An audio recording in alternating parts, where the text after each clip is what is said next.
Thôi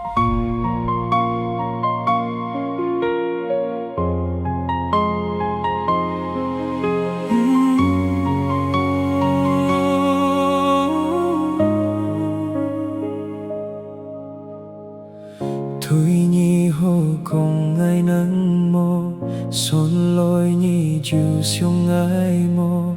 ngài chín chín hết xuống nắng tô son lối ngày chiều mà khai cho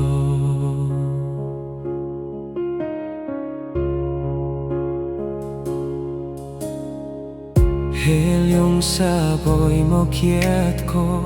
tan he nhi chiều xuống ai mô chỉ kinh ngày tôi nhi kêu hò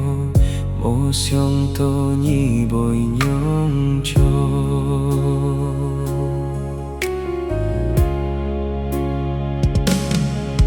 liông xa cái cảm chân kín hạ chân dễ thiếu cú sĩ tờ kín cú nhịp sinh thung nhi hang ti ngài ăn heo phủi ôi tổ nhi chỉ theo sim ngày tôi nhi chỉ kín ngài chỗ bún nhi tàn hè nhi bồi ai nhung him kít ngà sim ngài chỉ tô ăn mô chỉ si he nhi phan chim cô bộp nhi chim tô bí ngài cô yao lôi chào cu nhi nghiêng bôi tôi nhi cho hi mong nhi thang tô chui heo ngài trong chút ly siêu cô chun cu si các nhi xịt xuống ôi cô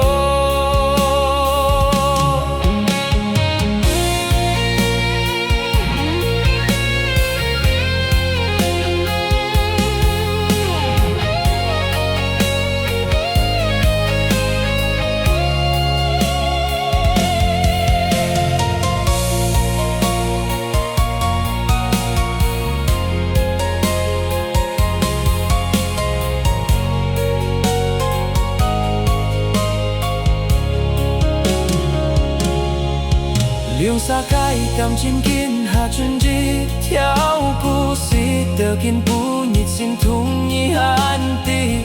ngày ăn heo phủi ôi tổ nhi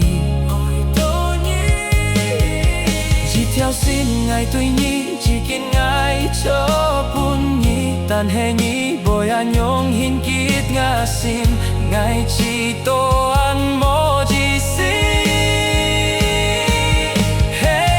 phan chim cô